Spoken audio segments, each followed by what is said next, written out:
Η ομάδα Παλιές φωτογραφίες της Θεσσαλονίκης. Συνεχίζοντας την πορεία της με βάση τον σκοπό που δημιουργήθηκε, δηλαδή την ανάδειξη της ιστορίας και της αρχιτεκτονικής της πόλης μας, μέσα από παλιές φωτογραφίες.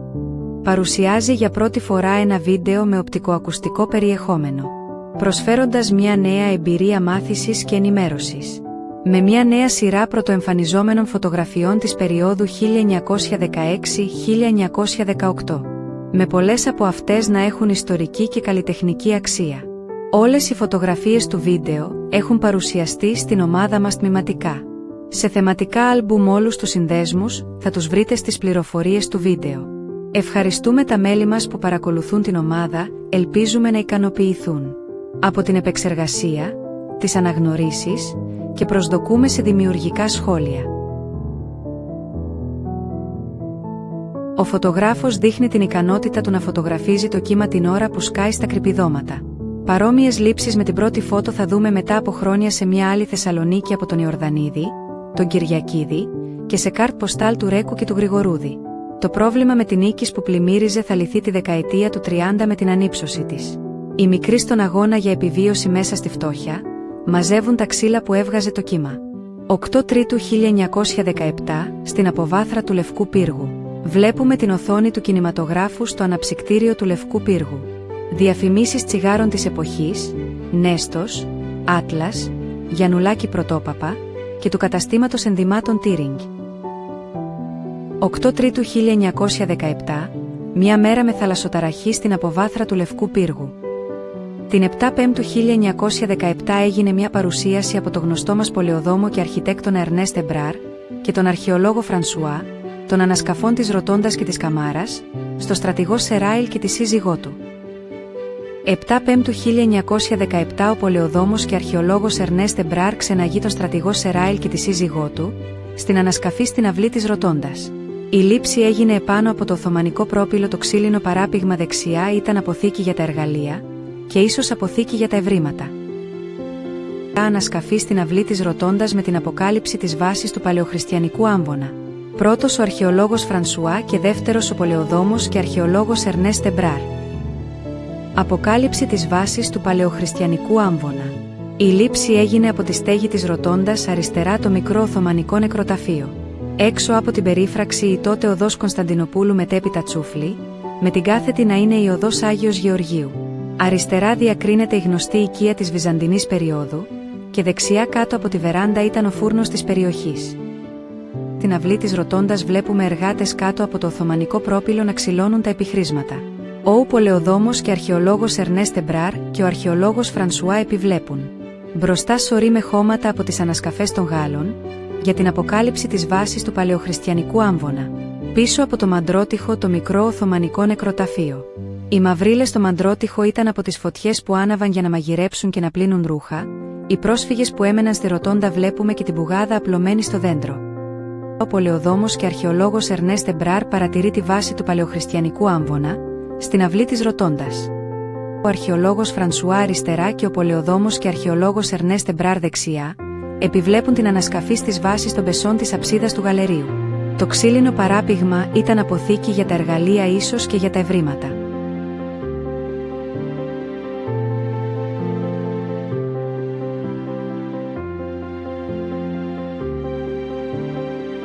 «1916-1917 στη Λεωφόρο Νίκης κοντά στη σημερινή Μητροπολίτου Ιωσήφ. Αριστερά το νούμερο 55 που παλαιότερα είχε ένα χαμηλό κτίσμα φαίνεται άδειο. Το τραμ της γραμμής, ένα αποθήκη τελωνίων, προχωράει προς ανατολικά. Ποικιλία μεταφορικών μέσων στη Λεωφόρο Νίκης. Τραμ, φορτηγά, άμαξα και μοτοσικλέτα. 1916-1917 στη Λεωφόρο Νίκης ανάμεσα στις τότε οδούς Ολύμπου και Κισάβου, μπροστά από το ξενοδοχείο Imperial.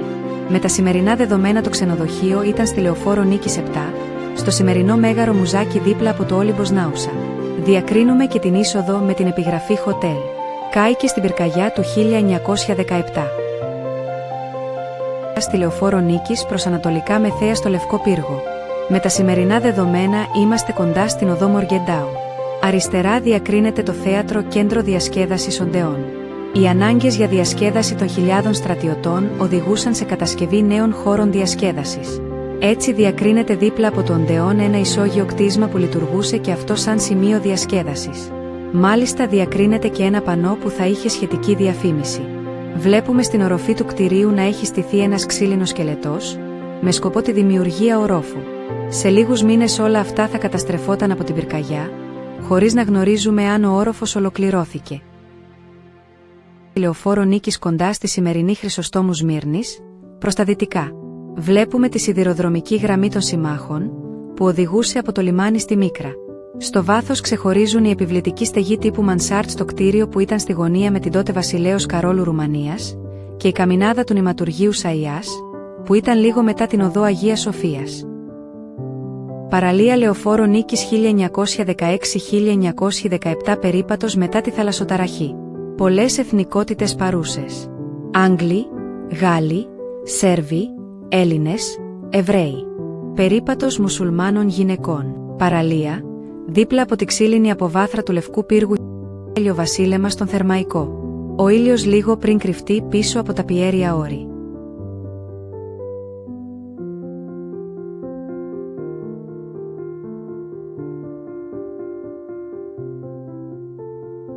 Λήψη από τη ξύλινη αποβάθρα στο Γαλλικό Προσωρινό Νοσοκομείο 4, περίπου στην αρχή της σημερινής οδού Γραβιάς. Ο κήπος άνοικε στο εγκαταλειμμένο καθολικό μοναστήρι που είχε ενσωματωθεί στο νοσοκομείο και αργότερα λειτουργήσε σαν το κέντρο διασκέδασης Λουξεμβούργο. Βλέπουμε να έχει κατασκευαστεί μια αμυντική γραμμή με κυγκλειδώματα του μοναστηρίου, που τοποθετήθηκαν εκεί. Ένα μικρό σκάμα στην παραλία με κάποιο πυροβόλο και το χειριστή του. Αριστερά ένας ακόμη φωτογράφος φωτογραφίζει. Στη φωτογραφία του σχόλιου, με κίτρινο βέλος στο σημείο της φωτογραφίας. Με κόκκινο βέλος ο περιστερώνας του μοναστηριού που βλέπουμε για πρώτη φορά. Μία δεύτερη φωτογραφία αντίθετη από την προηγούμενη λήψη στην παραλία του Καθολικού Μοναστηριού, μετέπειτα κέντρου διασκέδασης Λουξεμβούργο. Αριστερά βλέπουμε το μικρό καραμπουρνάκι. Ο εντοπισμός του οικοπαίδου της μπάντας των Σκοτσέζων είναι στοιχειωδώς απλός. Είναι το τετράγωνο των οδών Σοφούλη, Λογοθέτου και Μαρία Σκάλα στην πίσω πλευρά των 4 Κονιορδέικων. Περίπου εκεί που έχει γίνει πριν μερικά χρόνια η οικοδομή στη οδό Λογοθέτου 4. Το μάζεμα της Στράτας. Στη Θεμιστοκλή Σοφούλη, δίπλα από τη βίλα των αεροπόρων. Εντοπισμός από την αεροφωτογραφία. Τη χαρακτηριστική ψαροκαλύβα την έχουμε δει και σε παλιότερες φωτογραφίες.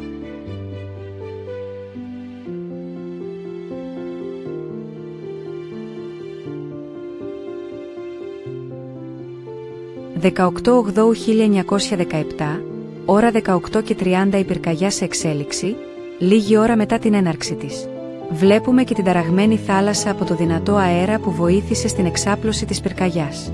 Η φωτογραφία έχει βγει από την αυλή του κτηρίου στην αρχή της τότε οδού 28 Οκτωβρίου, παλιά Ιταλίας. Ήταν λίγο πιο μπροστά και βόρεια από τη βίλα Μοδιάνο, σήμερα Λαογραφικό Μουσείο. Διακρίνεται και η βίλα Τορνιβούκα στο Φάληρο. Υπόδειξη του σημείου λήψης στην αεροφωτογραφία. Ώρα 8 το απόγευμα. Από το μιναρέ της Αχυροποίητου. Η πυρκαγιά στην περιοχή της Αγίου Δημητρίου πλησιάζει το διοικητήριο. Επάνω από το διοικητήριο διακρίνεται ο φλεγόμενος μιναρές από το Σαατλί Τζαμί. Την ίδια ώρα που καιγόταν το Σαατλί Τζαμί, είχαμε μέχρι τώρα λήψεις από τους μιναρέδες της Αγίας Εκατερίνης και του Τεκέ Φετιχέ. Μετά την πυρκαγιά του 1917, φωτογραφία από το μιναρέ της Αγίας Σοφίας. Μπροστά το Οθωμανικό λουτρό στη σημερινή οδό Παύλου Μελά που διασώθηκε, για να κατεδαφιστεί τη δεκαετία του 30. Μετά διακρίνονται τα όρια της πυρίκαυστου ζώνης όπου σταμάτησε η πυρκαγιά. Πιο πίσω αριστερά ο μιναρές του Ακτσέ Μεστσίτ στην πλατεία Ναβαρίνου, στο κέντρο ο μιναρές του Καρά Αλή στην Παύλου Μελά και πιο πίσω ο Λευκός Πύργος. Ο Άγιος Δημήτριος μετά την πυρκαγιά του 1917 με τα ερείπια να καπνίζουν. Διακρίνεται και ο μιναρές του Φετιχέ Τεκέ που ήταν στην κάτω πλευρά της οδού Αγίου Δημητρίου, εκεί που σήμερα είναι το πάρκο. Τα ερείπια του ναού Αγίου Δημητρίου μετά την πυρκαγιά του 1917. Η οδός Σολομού με την Ασκητού μετά την πυρκαγιά του 1917. Διακρίνεται η καμινάδα της νηματουργίας Αϊάς. Η Σολομού τότε ήταν παράλληλος της οδού Αγίας Σοφίας. Από το μιναρέ της Αγίας Σοφίας ευρύτερο πλάνο σε κάρτ ποστάλ με υπόδειξη του σημείου. Ανασκαφή στο Ζιντελίκ 22 Πέμπτου 1917, νεοεμφανιζόμενες φωτογραφίες από ανασκαφή σε αρχαίο τάφο στην περιοχή του Ζιντελίκ. Ο πολεοδόμος και αρχαιολόγος Ερνέστε Μπράρ και ο αρχαιολόγος Φρανσουά ξεναγούν τον στρατηγό Σεράιλ και τον Ιταλό στρατηγό Μομπέλη. Ανασκαφή σε αρχαίο τάφο στην περιοχή του Ζιντελίκ στη Σταυρούπολη. Ο στρατηγός Σεράιλ δεξιά παρακολουθεί. Στην απέναντι γωνία ο πολεοδόμος και αρχαιολόγος Ερνέστε Μπράρ. Με τον μπαστούνι μάλλον ο Ιταλός στρατηγός Μομπέλη, που μετά από 2 ημέρες θα παραλάμβανε τη διοίκηση του Ιταλικού στρατού. Ίσως ο Σεράιλ να είχε οργανώσει ξενάγηση για τον νέο εταίρο του. Ανασκαφή σε αρχαίο τάφο στην περιοχή του Ζιντελίκ στη Σταυρούπολη. Ο στρατηγός Σεράιλ παρακολουθεί. Στην απέναντι γωνία ο πολεοδόμος και αρχαιολόγος Ερνέστε Μπράρ. Δεξιά από το κυβότιο με τα ευρήματα ο αρχαιολόγος Φρανσουά. Μέσα στο σκάμα ένας Άγγλος καταγράφει τα ευρήματα. Ο στρατηγός Σεράιλ έχει κατέβει μέσα στην ανασκαφή. Ένας Γάλλος δείχνει στον Ιταλό στρατηγό Μομπέλη το κράνος του πολεμιστή που ήταν θαμμένος.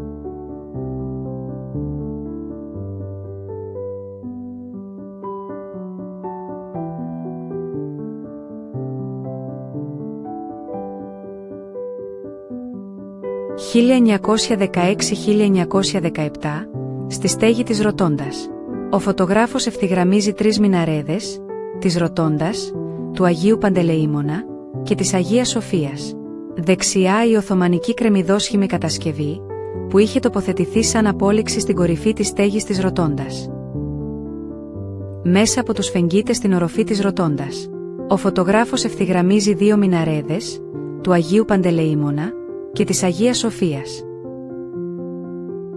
Στη στέγη της Ροτόντας, ο φωτογράφος ευθυγραμμίζει 2 μιναρέδες, του Αγίου Παντελεήμονα και της Αγίας Σοφίας. Δεξιά ο μιναρές της Ροτόντας. Πιο πίσω διακρίνεται το καμπαναριό της Παναγούδας, η Μητρόπολη και η καμινάδα του νηματουργείου Σαϊάς. Στη στέγη της Ροτόντας, ο φωτογράφος ευθυγραμμίζει 2 μιναρέδες, του Αγίου Παντελεήμονα και της Αγίας Σοφίας.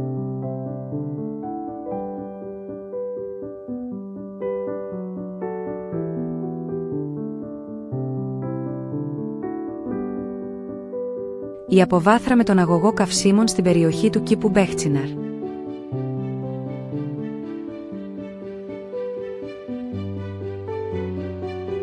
«1916-1917, η σημερινή οδό 26 Οκτωβρίου πιο δυτικά από τον κήπο του Μπέχτσιναρ.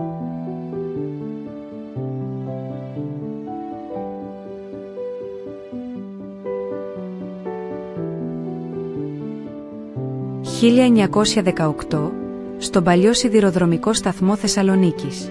Αναχώρηση του στρατηγού Αντόλφ Γκυγιωμά.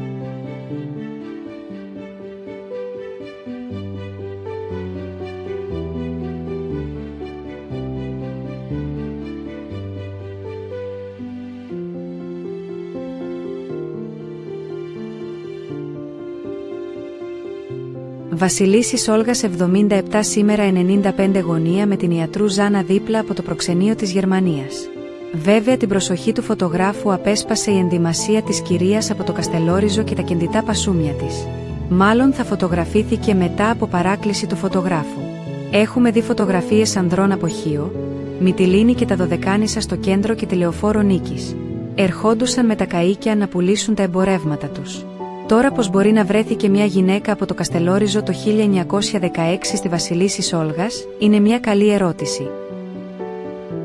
Στη Βίλα Μοδιάνο, σήμερα Λαογραφικό Μουσείο 1916-1917. Η λήψη κατά τη διάρκεια δεξίωσης που έδωσε ο Ελευθέριος Βενιζέλος, και μάλλον βλέπουμε έναν σερβιτόρο με το παπηγιόν. Σε πρώτο πλάνο ο αετός του βασιλιά Κωνσταντίνου. Ο αετός είχε αιχμαλωτιστεί και μεταφέρθηκε εκεί σαν κατοικίδιο όταν κατοικούσε ο βασιλιάς Κωνσταντίνος. Στη Βίλα Μοδιάνο, σήμερα Λαογραφικό Μουσείο. Αποχώρηση μετά από δεξίωση που παρέθεσε ο Ελευθέριος Βενιζέλος. Πιθανόν η νοσοκόμα που διακρίνεται να ήταν η σύζυγος του Γάλλου στρατηγού Σαράιχ. Αποχώρηση μετά από δεξίωση που παρέθεσε ο Ελευθέριος Βενιζέλος. Αριστερά διακρίνεται ο πύργος της οικίας Βουδαλίκα.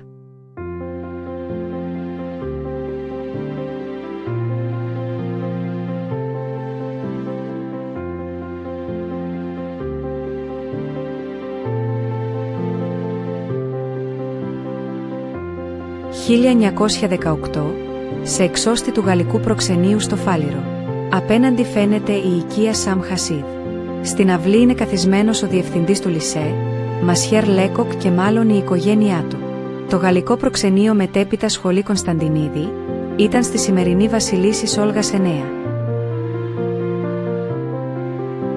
Νεκρική πομπή επιφανούς προσώπου, τη στιγμή που διέρχεται μπροστά από το προξενείο της Γαλλίας, στη Βασιλίσσης Όλγας. Στο βάθος δεξιά το κτίριο διαμερισμάτων της Νεσιμπέ Χανούμ, με τον γκρεμιδόσχημο τρούλο, στη γωνία της οδού Παρασκευοπούλου. Στην αρχή της πομπής η μπάντα, μετά η μικρή με τα στεφάνια, μετά οι ιερείς και ακολουθεί η νεκροφόρα. Αν και δεν διακρίνονται καθαρά οι ιερείς, μάλλον βλέπουμε κηδεία μέλους της εβραϊκής κοινότητας.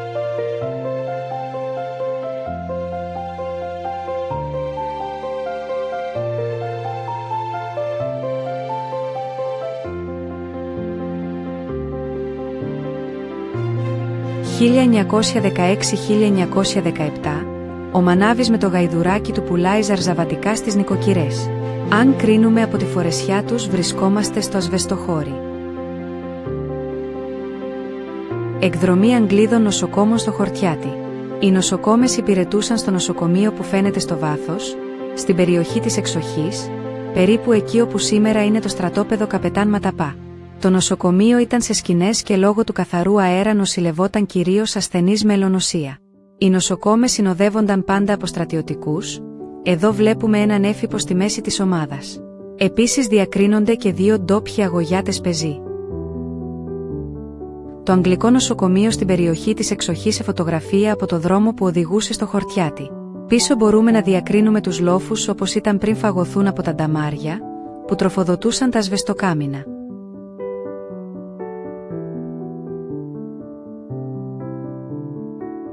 «1916-1917, ο ναός της Λαοδηγήτριας, δυτική όψη προς την αυλή. Στη γωνία των οδών Ιουλιανού με Ολυμπιάδος. Η αυλή της Λαοδηγήτριας.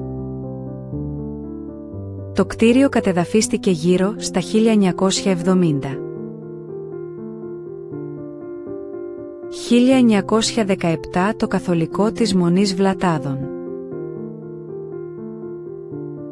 Στο βάθος διακρίνεται ο μιναρές του Ποπάρα Τζαμί, μετέπειτα ο ναός των Αγίων Αναργύρων.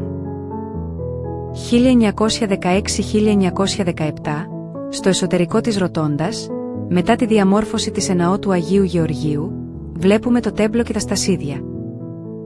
Στον Άγιο Δημήτριο πριν την πυρκαγιά του 1917, βλέπουμε τον τάφο του Λουκά Σπαντούνη.